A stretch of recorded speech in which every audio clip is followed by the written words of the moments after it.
Your thought of Caleb Williams to the Bears at 1? He's just uber talented, man. I mean, this guy is physically gifted in just a way that it's hard to describe unless you watch him. He just has a special way to spin the football. He can throw it from any arm angle. You know, that's the wave in today's NFL, is being able to put the arm angle that you need to get to the throw that you want, and he can do it anywhere, outside the pocket, inside the pocket.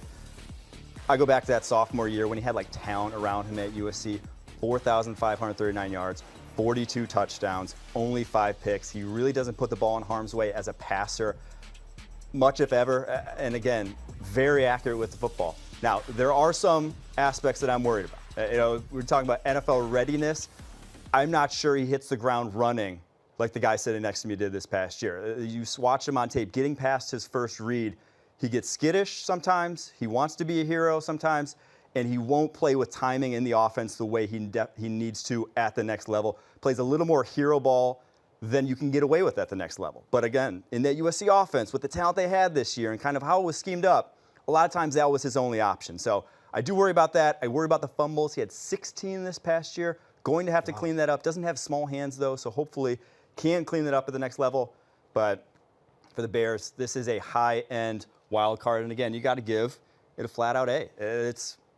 They're in the great position. The A is for the trade they made last year, though. Ryan Poles is going to go down with the trade they made with the Carolina Panthers a year ago to move out from 1 to 9 and get a guy in Caleb Williams. It's obviously going to depend on how Williams does, but the haul they got set them up for a potential Super Bowl run on his rookie contract, because they're going to have a lot of cap space to play with now. The hero mode, possibly because USC's defense was allowing 43 points per game last year. When he does scramble, his teammates call it baller mode. CJ, as someone that competed with him for Heisman's, your thoughts of Caleb Williams as being the quarterback of the future for the Bears? Oh yeah, man, I'm excited. I think like you said, Mike, earlier, he's not coming into a typical #1 pick situation. I mean, he has Keenan Allen, DJ Moore, Mooney. You know, Mooney's with the Falcons. Excuse me.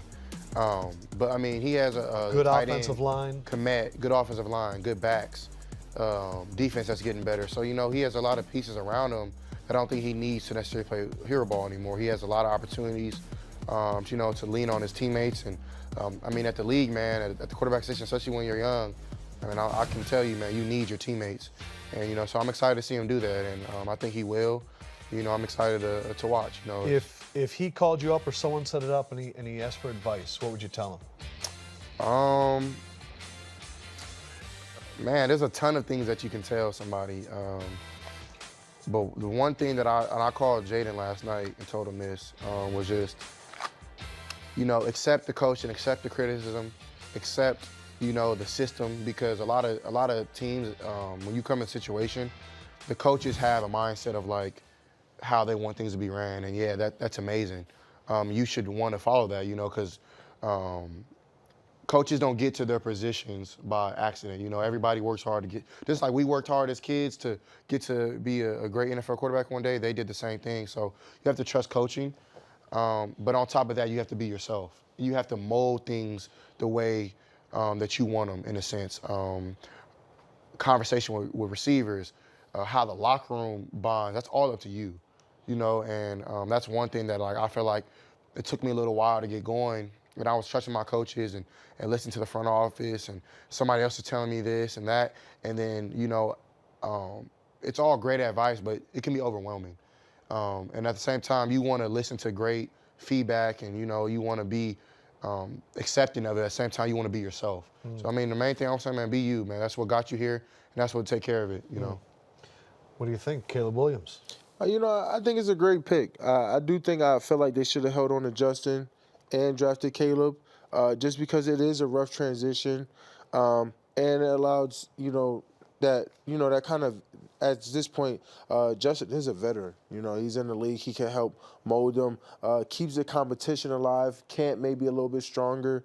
You always want that good competition in the room. Whatever position you play, you want to come and be able to compete.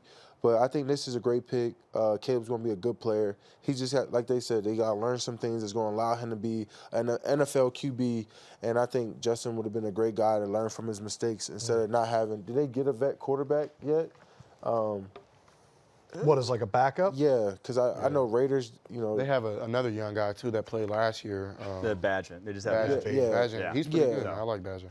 But yeah, I think it's a good pick. He's going to help turn them around. And like I said, the situation is great. They say if you get drafted anywhere between 10 and 20, that's the best place. Most money, best situation. You know what I'm saying? And this is like one of those 10 to 20 teams. Yeah, They're the 9th pick. Yeah, for 100%. And your advice to him would be, just don't run to my side. I mean, not only that, bro, but Anthony Richardson had to learn the hard way. Don't be a superhero, bro. Learn how to take the sack. Learn how to throw it away. Because you look a lot on his film, and it's just teams that they played. And it's not his fault. They play a lot of 3 system where it's a lot of blitzes and stuff like that. You're going to get some of the best rushers in the NFL. Just learn how to take the sack, get rid of the ball, and don't be afraid to take what the defense gives you. I thought it was pretty incredible, just to wrap this up. Did not throw an interception on 3rd or 4th down in his entire career at USC, which is pretty insane.